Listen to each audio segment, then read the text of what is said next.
اعوذ باللہ من الشیطان الرجیم بسم اللہ الرحمن الرحیم السلام علیکم ورحمۃ اللہ۔ سورۃ الانعام آیت نمبر 140۔ قد خسر الذين قتلوا أولادهم سفها بغير علم وحرموا ما رزقهم الله افتراء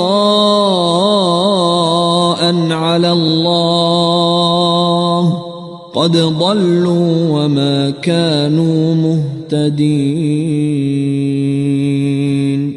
یقیناً نامراد ہوئے وہ لوگ جنہوں نے اپنی اولاد کو قتل کیا بے وقوفی سے بغیر علم کے، اور انہوں نے حرام کر دیا اپنے اوپر وہ رزق جو اللہ نے انہیں دیا تھا، اللہ پر افطرا کرتے ہوئے وہ گمراہ ہو چکے ہیں اور اب ہدایت پر آنے والے نہیں۔ یہاں اس آیت میں اللہ سبحانہ وتعالیٰ ہمیں ان لوگوں کے بارے میں بتا رہے ہیں، وہ مشرک لوگ جنہوں نے خود ساختہ شریعت کی، جو ایک ایک اگر اس کے اوپر غور کیا جائے دفعہ جو انہوں نے بنا لی تھی خود سے، تو معلوم ہوتا ہے کہ نمبر 1، بتوں اور درباروں کے مجاوروں نے قانون سازی کے جملہ اختیارات خود ہی سنبھال رکھے تھے، خود ہی لاز بنا رہے تھے، خود ہی شریعت بنا رہے تھے اپنی۔ دوسرا، وہ اپنی ان اختراعات کو دین کا حصہ بنا ڈالتے تھے، یعنی خود سے بالکل فضول قسم کے جو ہے وہ رولز اینڈ ریگولیشن بناتے تھے اور اس کو دین کا حصہ قرار دے دیتے تھے۔ تیسرا یہ کہ ہیلوں بہانوں سے لوگوں کے مال بٹورتے تھے اور اللہ کے حقوق کو تلف کر دیتے تھے، یعنی کہ کیسے کیسے انہوں نے قوانین ایسے بنائے ہوئے تھے کہ بتوں کے نام کے اوپر کھانا دیں، چڑھائیں یا مال چڑھائیں، اور وہ ظاہر ہے وہ سارا کا سارا بتوں کے مجاوروں کو ہی جاتا تھا۔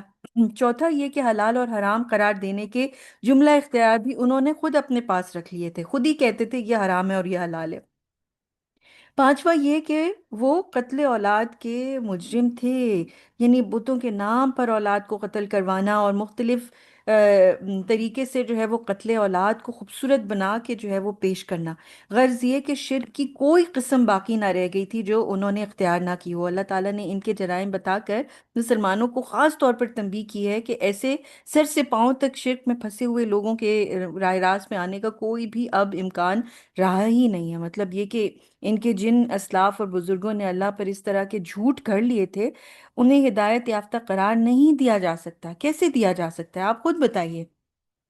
جو ان جرائم کے مرتکب رہے ہوں، جو خود بھی گمراہ ہوئے اور آنے والی نسلوں کو بھی انہوں نے گمراہی کی راہ پر ڈال دیا، تو خاص طور پر اس چیز میں بڑا کوشش رہنا چاہیے کہ اگر کسی کے آباء و اجداد میں سے کسی قسم کا بھی کسی نے شرک کیا ہو، تو اس کی جو احکامات ہیں یا اس کے جو طریقے ہیں اس پر چلنا جو ہے وہ سرے سے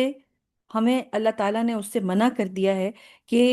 کوئی لاجک نہیں بنتی کہ پھر انسان صرف اور صرف اس لیے ان کے غلط طریقوں پر چلے کہ وہ ہمارے اسلاف تھے یا بزرگ تھے یا گزرے ہوئے ہمارے لوگ تھے۔ اگر کسی نے جو ہے وہ اللہ کے قوانین کو چینج کیا ہے تو پھر اس پہ ہم کبھی بھی عمل درآمد نہیں کر سکتے، ہمیں منع ہے یہ چیز۔